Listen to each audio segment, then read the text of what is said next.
¿Tú eres Marta?, preguntó el nuevo VP sin siquiera levantar la mirada de su iPad. Pensé que ya te habías jubilado. Me quedé parada en la sala de juntas con el termo en una mano y el informe de incidencias de acceso fallido en la otra. Nadie dijo nada. Ni el CTO, ni la directora de proyectos, ni los 3 analistas que durante años me habían preguntado ¿qué haríamos sin ti? El VP giró su iPad y mostró una gráfica de optimización de estructura, en la que yo aparecía en un recuadro gris con la leyenda Soporte Legacy. Sonreí. No porque me hiciera gracia, sino porque entendí, en ese momento exacto, que ya me habían sacado del juego. Solo faltaba que yo lo aceptara en voz alta. Verán, llevo casi 2 décadas configurando, reparando, reestructurando y, cuando no quedaba otra, resucitando los sistemas de esta empresa. Empecé cuando éramos 12 gatos en un coworking con sillas de plástico. Ahora tienen oficinas en 3 ciudades, 100 pantallas y un comité de estrategia que tiene miedo de los teclados. Pero no importa. No sabían quién mantenía todo corriendo, pero sí sabían que lo hacía alguien. Y ese alguien era yo. Aunque, por lo visto, eso ya no era suficiente. Un segundo antes de que el VP me asignara oficialmente al equipo de soporte de transición, como quien manda a un caballo viejo al establo, recordé que no había probado el dongle esa semana. Me disculpé. Salí del salón y fui a mi escritorio. El dongle estaba donde siempre, dentro de la vieja caja de té verde que heredé de mi mamá. Lo conecté. Luz verde. Sistema maestro autenticado. Lo retiré y lo volví a guardar sin prisa. Todavía servía. Todavía servía yo. Antes de seguir, si esta historia te está tocando un nervio, porque también te han hecho sentir invisible o obsoleta, aunque todo funcione gracias a ti, te agradecería que te suscribas y le des like al video. De verdad, ayuda muchísimo para que estas historias lleguen más lejos y nos motiva a seguir contándolas. El resto del día fue una comedia de errores. El becario, un tipo muy educado y con buenas intenciones, me preguntó si podía optimizar un poco el sistema de recuperación, y le respondí que podía intentarlo si primero lograba descifrar cómo accedía a la consola principal. Spoiler, no pudo. Luego, la directora de proyectos me pidió simplificar el proceso de logs, y tuve que explicarle, con dibujitos, por qué eso dejaría a toda la red sin trazabilidad en caso de ataque. Ella parpadeó 2 veces, sonrió con incomodidad y me pidió que lo pensara con mente joven. Esa noche, en casa, cené sola como siempre, con las notificaciones del correo sonando cada 5 minutos. No las abrí. Me preparé un café y saqué mi vieja bitácora de incidentes. Anoté lo que había pasado, registré el acceso al dongle y debajo escribí en tinta negra: empujan sin mirar lo que sostienen, pero sostienen lo que no entienden. Nadie me lo dijo, pero el mensaje era claro. Marta, ya no te necesitamos. Pero ese era el problema, porque me necesitaban más que nunca. Y no lo sabían. Todavía. ¿Por qué hay 3 capas de autenticación para entrar al entorno de staging?, preguntó el VP mirando el dashboard como si fuera un videojuego mal diseñado. Esto es innecesariamente complejo, redundante, anticuado. Estábamos en la sala de control con aire acondicionado congelado, 6 monitores encendidos y 2 becarios que no sabían si respirar o disimular. Yo me acomodé los lentes y respondí con voz plana, sin levantar la vista. Para evitar que un tipo como tú borre sin querer toda la base de datos de clientes pensando que es una carpeta de Dropbox. Uno de los becarios soltó una risita. El otro fingió revisar sus notas. El VP frunció los labios, pero se contuvo. Supongo que aún no tenía la autoridad para gritarme sin que alguien lo notara. Aunque eso cambiaría pronto. Esa misma tarde, me llegó una copia de un correo con el asunto: refactorización agresiva del Legacy Stack. Lo había mandado él en copia al CTO, a los líderes de Front, Back, Data y a un tal Javi Becario, con un archivo adjunto llamado Roadmap de Modernización. En el cuerpo del mensaje: necesitamos simplificar y modernizar arquitectura y perfiles. Marta se ha vuelto un cuello de botella. Sugiero empezar a migrar procesos sin ella. Sin mí. Me quedé viendo esa frase durante minutos. No porque me doliera, sino porque me confirmó lo que ya sospechaba desde hacía semanas. No querían despedirme. Querían que yo me aburriera, me hartara y me fuera sola, sin escándalo ni indemnización. Una renuncia natural. Un dinosaurio que se extingue en paz. Lo siguiente fue aún más absurdo. El VP llamó a una reunión de visión técnica para revisar sus ideas. Llegué puntual. Me saludaron sin verme. Presentó una tabla de Excel con una lista de optimizaciones sugeridas. La mayoría eran superficiales. Una incluso proponía reemplazar las credenciales por tokens temporales controlados por Slack. Respiré hondo. Levanté la mano. Nadie me dio la palabra. Uno de los chicos de IT intentó decir algo sobre dependencias críticas, pero fue interrumpido. «Déjenme terminar», dijo el VP, como si estuviéramos en un pitch. El CTO estaba ahí, a 3 sillas de mí. No dijo nada. Y eso fue peor que cualquier humillación directa. Porque yo sabía que él entendía. Que él había visto cómo trabajé noches enteras durante la transición a Kubernetes, cómo apagué incendios sin pedir crédito, cómo mantuve la operación estable incluso cuando migramos la infraestructura en plena pandemia. Él lo sabía, pero guardó silencio. Como guardan silencio los cobardes cuando el poder cambia de manos. Al salir de la reunión, el becario, Javi, el mismo que estaba en copia del correo, me alcanzó en el pasillo. «Oiga, Marta, ¿usted tiene documentación de cómo se conectan los microservicios con el clúster principal?» Lo miré. No con enojo, con lástima. ¿Sabes cuál es la gracia de un buen sistema? Que funciona sin que tengas que entenderlo. Pero si lo tocas sin saber lo que haces, se muere. Él asintió. No dijo más. Se fue con su cuaderno lleno de flechas mal dibujadas y dependencias que no sabía que existían. Esa noche, al llegar a casa, abrí una botella de vino que tenía guardada desde que cumplí 50. No era celebración, era claridad. Me senté en la terraza con la laptop. Abrí mi entorno aislado de pruebas. Revisé cada módulo, cada backup, cada llave de acceso, cada token. Y, una por una, desactivé todas las entradas redundantes que había creado para emergencias. Me aseguré de dejar un solo camino posible. Uno físico. Uno que solo funcionaba con un dongle. Mi dongle. Y antes de cerrar sesión, actualicé el archivo que nadie más sabía que existía. Un simple putext con una frase de advertencia en mayúsculas. Toquen esto sin mí y se les viene abajo todo. Al día siguiente, nadie notó nada raro. El VP siguió con sus correos, el CTO con su silencio, y yo con mi rutina, como siempre. Solo que ahora sabía exactamente hacia dónde iba. Marta, ¿puedes explicarnos por qué sigues usando esos scripts en Bash? Parece que salieron del Museo de Computación del TEC, dijo el VP, sonriendo como si acabara de soltar el mejor chiste del siglo. Algunas risitas bajitas se colaron entre los becarios.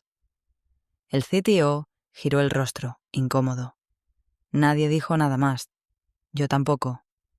Acomodé mis manos sobre la mesa de la sala de juntas, miré el monitor que proyectaba mis herramientas como si fueran grabados rupestres y asentí con tranquilidad.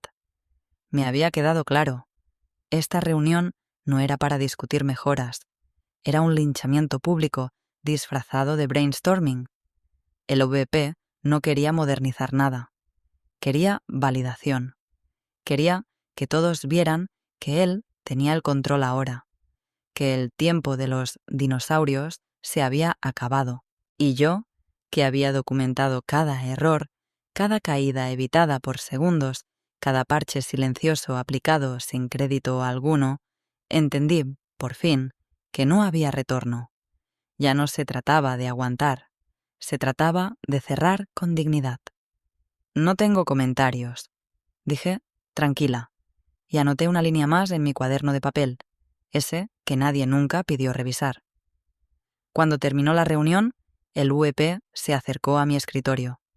Ni siquiera me miró a los ojos. Apuntó con la barbilla al monitor y soltó. Tarde o temprano vas a tener que actualizarte, Marta. Ya nadie contrata gente que hace magia negra con Linux.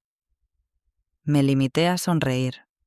Lo observé alejarse, caminando, con esa seguridad de quien nunca ha tenido que levantar un sistema a las 3 de la mañana mientras el cliente principal amenaza con cancelar el contrato. El tipo creía que la infraestructura funcionaba sola, que las nubes no tenían tornillos. Esa noche, al llegar a casa, no encendí la televisión. No contesté los mensajes de mi hermana, ni los memes que me había enviado una excompañera del máster. Me preparé un café, saqué la laptop, conecté el dongle y abrí el entorno de producción completo, el que solo yo podía tocar sin consecuencias. Comencé a trabajar, no con rabia, con precisión.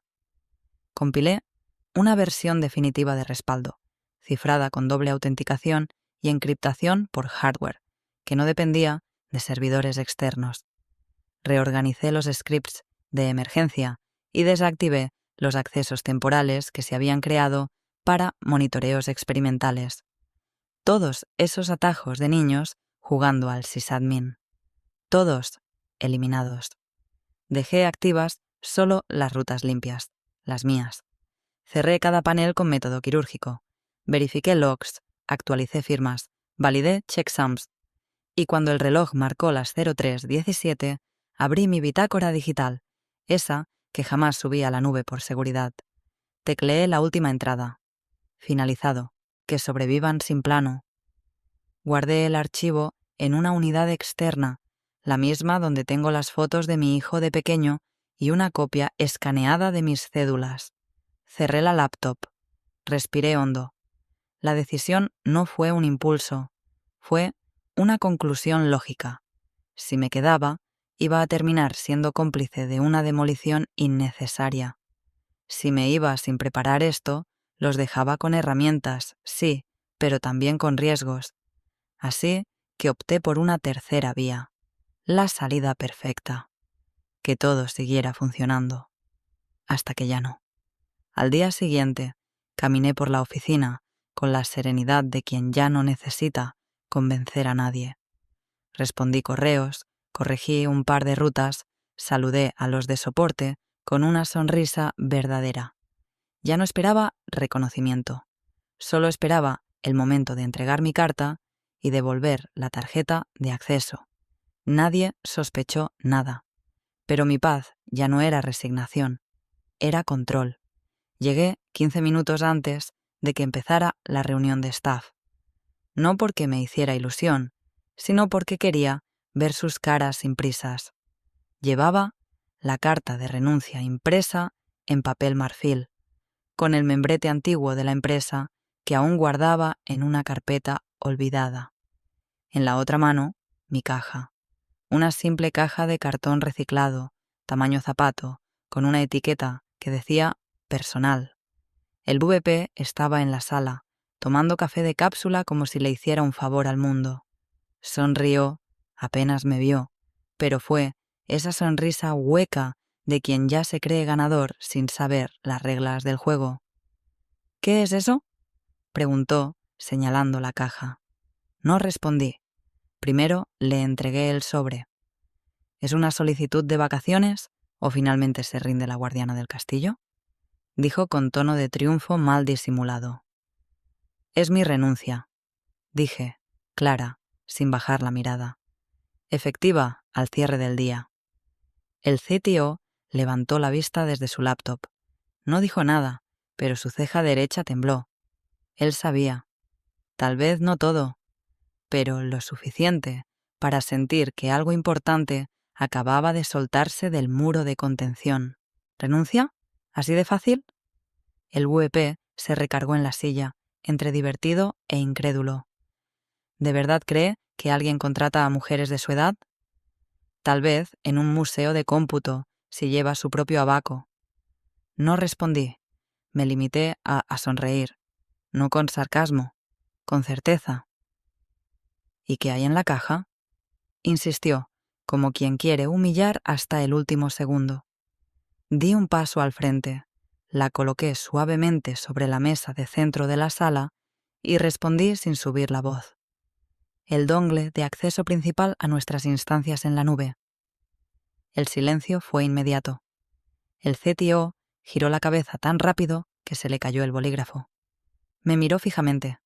Su expresión no fue de sorpresa, fue de pánico contenido. ¿Cómo que el dongle? Murmuró. El VP soltó una risa seca, nerviosa. ¿Qué clase de dramatismo es ese? Ahora resulta que guardamos claves en juguetes USB. No es un juguete, interrumpió el CTO, levantándose sin dejar de mirar la caja. Si es lo que creo que es, no hay acceso completo sin ese dispositivo físico. El VP se encogió de hombros, aún burlón. Seguro hay copias, ¿no? ¿O acaso estamos a merced de una señora con caja de galletas? Yo no respondí. Ni asentí ni negué. Solo recogí la caja y me la llevé al salir. No para quedármela, sino para dejar claro que todavía tenía elección y poder. Atrás, el CTO se quedó quieto, como si una parte de su sistema operativo se hubiera apagado. El VP, en cambio, se reía, hablando de teatros emocionales y dramas de vieja escuela. Pero lo importante no era quién reía, era quién entendía. Yo crucé el pasillo con los tacones marcando el ritmo exacto de mi liberación. Saludé a 3 asistentes. Una me deseó suerte sin saber por qué. Al salir del edificio sentí una paz inesperada. No euforia, no revancha, solo la tranquilidad de quien ha dejado todo en orden, menos lo que no debía estar en orden. Esa noche dormí como hacía años no dormía, con la caja en el buró, el celular en modo avión y una sensación nítida. No me fui derrotada, me fui indispensable. La primera alerta llegó a las 02:43 de la madrugada. Un mensaje automático del sistema de backups programados. Error de conexión con instancia central. Se abortó la rutina de duplicado, código 403. Al principio, nadie lo notó. Estaba en rojo, sí, pero ¿cuántas veces sonaban esas cosas y no pasaba nada? A las 06:10, el becario Javi fue el primero en encender su monitor en la oficina. Quería impresionar, ser el primero en levantar los sistemas del día. Solo que esta vez no pudo. Ingresó sus credenciales 2 veces. Luego probó como administrador. Luego pidió ayuda al otro becario. Luego intentaron reiniciar el módulo de acceso. Nada. La consola maestra no respondía. Para las 07:12, el VP ya estaba revisando su bandeja de entrada, lanzando frases como «¿Qué pasa con los paneles de control?» y «Seguro es un glitch del cron job». Ordenó reiniciar los pods. Nada. Pidió acceder al entorno de staging. Tampoco. La pantalla devolvía una y otra vez la misma frase. Autenticación fallida. Clave inválida. Token inexistente o expirado. El CTO entró a la oficina a las 07:49. Lo noté, porque me llegó un correo con la marca de hora exacta y su huella de sesión habitual. Era puntual incluso para el desastre. Revisó los logs del sistema de producción. Nada parecía mal en la superficie, pero todo estaba bloqueado por dentro. Como una caja fuerte bien cerrada, sin signos de robo, pero sin la llave. El VP ya sudaba. Tiene que ser una tontería, dijo. Algo menor, alguna contraseña que olvidaron actualizar. Intentó contactar al proveedor externo que ayudó en una migración meses atrás. El proveedor respondió que no tenía acceso a los tokens internos desde hacía 6 semanas, que todo estaba delegado a Marta Rivera. ¿Quién demonios deja todo en manos de una sola persona?, gritó el VP. El CTO, blanco, no respondió. A las 09:30, alguien intentó un reinicio completo del nodo de backups. Falló. Los logs mostraron un mensaje curioso. Requiere validación física vía token. ID ERR52. ID ERR52. El CTO miró su pantalla como si acabara de leer su propio epitafio. Se levantó de la silla, fue a su oficina, cerró la puerta y marcó un número que conocía muy bien. El mío. Yo estaba en casa, con la radio de fondo y un libro de Murakami que había postergado leer por años. Vi la llamada en la pantalla. No contesté. Minutos después, un correo. Hola Marta, parece que hubo un problema técnico. ¿Podrías llamarme cuando tengas un momento? Después, otro. Sabemos que saliste de forma profesional, pero quizás puedas ayudarnos a identificar ciertos accesos que quedaron en tu entorno. Y uno más. Solo queremos resolverlo. Si sabes algo que pueda ayudarnos, lo agradeceríamos. No respondí ninguno. A las 10:42, la Junta de Dirección recibió un informe preliminar. Los sistemas de acceso a datos críticos, dashboards financieros, logs de clientes y rutinas automatizadas estaban fuera de servicio. Ningún intento de restauración había tenido éxito. Los accesos de emergencia requerían un token físico cifrado. La única referencia que encontraron fue un campo en la documentación interna, dejado por mí hace meses, que decía: requiere validación física. Custodio M. Rivera. El VP, rojo de furia, exigió a gritos saber por qué no había un backup accesible. Sí hay un backup, dijo el CTO con voz grave, pero requiere un dongle, el de ella. Afuera el tráfico seguía como si nada. En mi casa el café ya se había enfriado. Lo recalenté, me senté de nuevo y observé cómo empezaban a darse cuenta que no tenían mapa, que la brújula no servía y que la única persona que sabía interpretar las estrellas ya no estaba allí. La reunión de emergencia empezó a las 11:07 en una sala que usualmente se usaba para brindar con prosecco después de cerrar contratos. Esta vez no había brindis, había sudor, documentos impresos a toda prisa, ojos rojos y un silencio que solo se rompía con frases como «esto no puede estar pasando» o «alguien que haga algo». El VP llegó jadeando. Traía el saco en la mano y el ego en el suelo.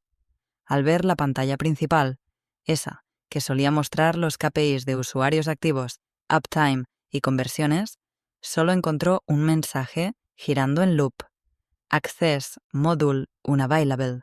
Validation Token Required. Los dashboards financieros estaban caídos. Los logs de facturación corruptos. Las APIs que conectaban con los servidores de los principales clientes respondían con errores 500. Ni el área de atención al cliente podía acceder a los tickets. «¡Esto es un secuestro!», gritó el VP golpeando la mesa. «¡Es sabotaje!». «No», corrigió el CTO con la voz más seca que nunca. «Es ignorancia». Todos lo miraron. Él se levantó lentamente. Caminó hacia la pantalla. Abrió un PDF con los esquemas antiguos del sistema de producción. Apuntó con un dedo tembloroso a una sección sombreada en rojo. «Esta parte», dijo. «Esta zona de validación y autenticación completa fue diseñada por Marta y protegida con un sistema físico para evitar accesos externos maliciosos. El token está cifrado y vinculado a un dispositivo único». El VP intentó interrumpir, pero el CTO lo detuvo con una mirada. Y sin ese dongle, no hay acceso. No podemos reiniciar, restaurar, ni siquiera hacer rollback. Estamos ciegos, absolutamente ciegos. Uno de los miembros de la Junta, un tipo que siempre había estado más pendiente del precio de las acciones que de la arquitectura de nube, murmuró: ¿Y nadie más tiene ese acceso? No, dijo el CTO bajando la cabeza. Era por seguridad, Marta insistió. Yo estuve de acuerdo. Nadie pensó que la tratarías como trapo viejo y se iría, interrumpió una directora de legal, fulminando al VP con la mirada. La tensión era densa como aceite quemado. El VP, acorralado, intentó justificarse. Podemos reconstruir. Hay logs, hay copias. No hay copias completas, cortó el CTO. Los backups estaban automatizados, sí, pero la restauración requiere autenticación. El entorno está encapsulado para proteger datos sensibles. Esa fue la condición para la última auditoría de seguridad. ¿La recuerdan? La que ganamos gracias a ella. Un golpe seco interrumpió el momento. Fue el puño de uno de los clientes más grandes, estampado contra una mesa en la sala de conferencias virtual. Se escuchó su voz con eco en toda la planta. ¿Me están diciendo que perdieron mis datos? Nadie respondió. ¿Me están diciendo que todo lo que les confié, todos mis registros, mi historial de clientes, mis facturas, está bloqueado porque trataron mal a una ingeniera de sistemas? Estamos trabajando en una solución, intentó decir el VP. Prepárense para una demanda, dijo el cliente. Y no será la única. La llamada se cortó. El silencio volvió. Pero esta vez era denso, mortal.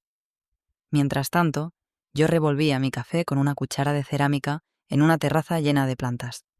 Tenía una videollamada programada con una firma canadiense interesada en soluciones de continuidad operativa. Iban a pagar más del doble de lo que ganaba antes. Había dormido bien. El sol entraba por el ventanal. Y mi celular estaba en modo no molestar. En la oficina, el VP empezaba a sudar frío. Alguien consíganme a Marta. Ofrezcan lo que sea.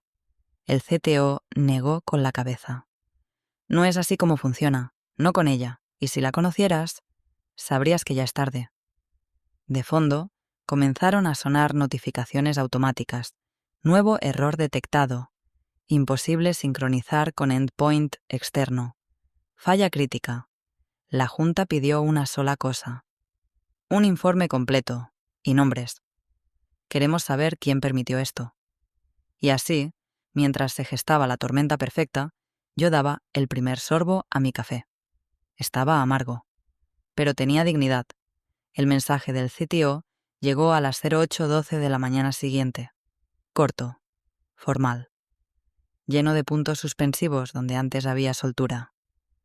Marta, sé que esto es incómodo, pero ¿podemos hablar? Hay una propuesta sobre la mesa. Podrías ayudarnos a restaurar el sistema. Se trataría de una consultoría. Con honorarios, claro. Lo que tú pidas. Lo leí mientras esperaba mi flat white en una cafetería tranquila, a pocas cuadras de mi nueva oficina. Había algo casi infantil en ese correo, como un niño que rompió el jarrón de la abuela y ahora ofrecía pagar con estampitas. Minutos después, otro correo, adjunto, borrador de contrato de prestación de servicios, cláusula de urgencia, pago doble por hora, exclusividad temporal. El tipo estaba desesperado, pero seguía sin entender. Así que respondí con amabilidad quirúrgica. Agradezco el ofrecimiento, pero ya tengo compromisos asumidos. Me alegra que finalmente valoren mi trabajo, aunque sea tarde. El sistema que diseñé está intacto. Funciona.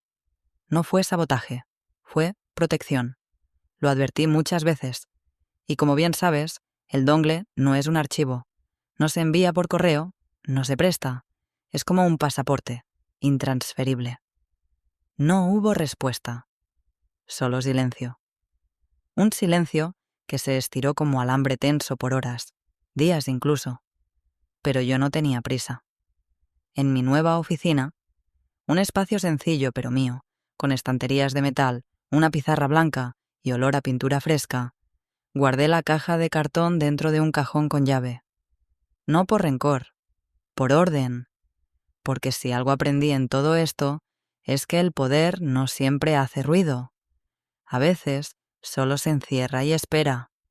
Mi nuevo cliente, bueno, más que cliente, aliado estratégico, era una firma del norte especializada en soluciones SaaS que llevaba meses queriendo penetrar el mercado local. Discretamente, habían contratado mis servicios para evaluar la infraestructura y madurez técnica de posibles adquisiciones. Y adivinen qué empresa figuraba en el top de la lista. La startup en crisis. Me pidieron un informe objetivo. Lo redacté con calma. Incluí todos los indicadores: escalabilidad, dependencia de actores únicos, ausencia de gobernanza clara y un apartado titulado Fragilidad estructural encubierta por resultados temporales. En ninguna parte mencioné mi nombre, pero cada línea era una radiografía precisa. La última recomendación del informe decía: adquisición viable si se garantiza acceso a infraestructura crítica. El activo más valioso ya no está en nómina, pero está disponible. No dijeron nada, pero lo entendieron. Algunos pensarán que esto fue venganza. No lo fue. Fue consecuencia. Una consecuencia lógica, como cuando dejas de pagar la luz y todo se apaga, como cuando ignoras una señal, una advertencia, una voz, y luego te preguntas por qué todo colapsa. Ese viernes por la tarde, mientras revisaba unos diagramas de arquitectura para un nuevo proyecto, recibí un último intento del CTO. No fue por correo, fue una llamada directa a mi celular, desde un número personal. No contesté. La caja seguía bajo llave, y todo el sistema seguía en pausa, como un cuerpo clínicamente dormido esperando una orden. Pero no era mi problema. Yo ya no era su ingeniera, ni su soporte, ni su garantía silenciosa.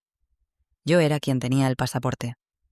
Y ahora cruzaba otra frontera. La noticia llegó en forma de alerta en Bloomberg Tech.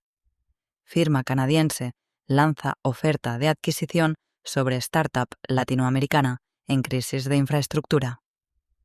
No mencionaban nombres, pero los que conocían el sector sabían exactamente de qué se trataba. Internamente, el comunicado fue menos sutil. Una propuesta de integración estratégica con cláusulas de urgencia y absorción de pasivos. En otras palabras, una compra forzada con descuento por fuego. La Junta, desesperada, ya no buscaba liderazgo. Buscaba un salvavidas.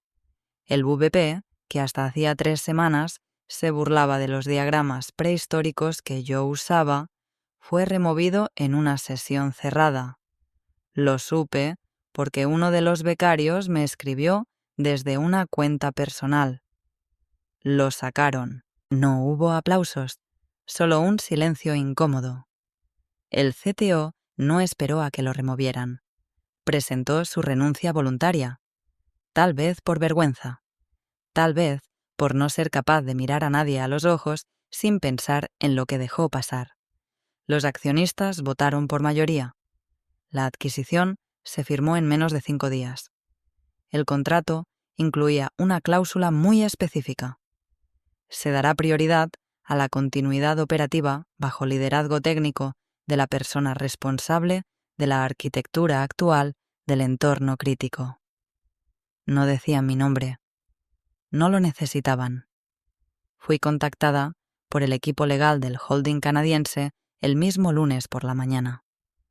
Me ofrecieron el puesto de directora técnica regional, con autonomía operativa, presupuesto sin intermediarios y una oficina con vista.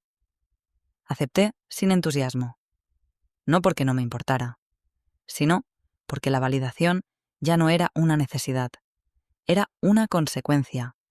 La oficina que me asignaron era limpia, moderna, sin pretensiones.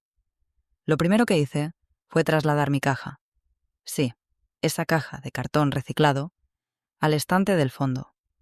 Allí también coloqué una pequeña placa de metal con una sola palabra grabada: integridad. Los primeros días fueron caóticos. El equipo interno del antiguo VP no sabía si temerme, ignorarme o adularme. Yo no hice nada para aclararles el camino, solo trabajé, como siempre, en silencio, con precisión. El correo del VP llegó el jueves, a las 21:47. Asunto: hola Marta. Mensaje: no quiero molestar. Solo quería saber si podemos hablar. Solo 5 minutos. No para pedir nada, solo para entender. No lo abrí más de una vez. No lo respondí. No lo reenvié. No lo marqué como leído. Solo lo dejé ahí. Como se deja una cicatriz bien cerrada, visible, pero sin dolor. El nuevo holding comenzó la integración. La marca anterior desaparecería en 6 meses. Los sistemas serían restaurados. Los clientes recibirían bonificaciones. Y todo lo que parecía irreemplazable sería reemplazado. Menos una cosa: el respeto, porque no necesitas levantar la voz para que te escuchen. Solo necesitas ser la única persona que aún sabe cómo volver a encender la luz. La sala de servidores estaba tan silenciosa que podía escucharse el zumbido de los ventiladores girando con precisión milimétrica. Los racks resplandecían con sus luces parpadeantes, como si esperaran una señal. El joven ingeniero, nuevo, brillante, aún con la etiqueta del onboarding pegada al portátil, sostenía el dongle entre los dedos con una mezcla de reverencia y temor. Yo lo observaba desde el monitor de supervisión remota. No di instrucciones, no hacía falta. Él insertó el dispositivo en la ranura del nodo maestro, tal como se le indicó en el protocolo restaurado. Hubo un segundo de espera. Luego, la pantalla principal, apagada durante semanas, mostró una única frase, escrita en letras blancas sobre fondo negro. Fuiste invisible hasta que todo dependió de ti. La expresión del ingeniero cambió. No preguntó qué significaba. Solo asintió. Lo entendió. En mi oficina, al otro lado del pasillo de cristal, bajé la mirada hacia mi taza de café. No era un momento glorioso. No había aplausos, ni discursos, ni correos de felicitación. Pero se sentía como justicia. Silenciosa. Precisa. Nadie me pidió una foto. Nadie me ofreció una entrevista. Nadie colgó mi nombre en una pared. Pero el respeto estaba ahí, en cómo el equipo de seguridad revisó 3 veces mis permisos de acceso sin cuestionarlos, en cómo los nuevos analistas bajaban la voz cuando yo entraba a una reunión, en cómo los inversores preguntaban: ¿ella está de acuerdo?, antes de aprobar un presupuesto. No tuve que levantar la voz, ni exigir nada. La arquitectura hablaba por mí. Y el dongle, esa pieza de metal anodizado que todos habían ignorado durante años, ahora reposaba en un estuche sellado, con doble copia almacenada en un sistema de confianza distribuido que diseñé yo misma. No porque me lo pidieran, sino porque así se hace bien. Pensé en escribir algo, un artículo, tal vez. Cómo sobrevivir al olvido sin oxidarse por dentro. Pero no. No hacía falta. Abrí la caja por última vez. Revisé que todo estuviera en su lugar.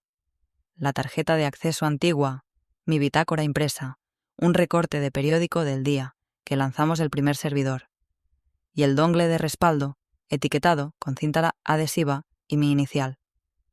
Cerré la caja. Puse la llave en el cajón. Me senté. Afuera, el sol comenzaba a hundirse entre las torres de oficinas, y dentro de mí no había rabia ni euforia, solo una certeza firme y sin adornos. La caja No contenía venganza, solo consecuencias bien planeadas.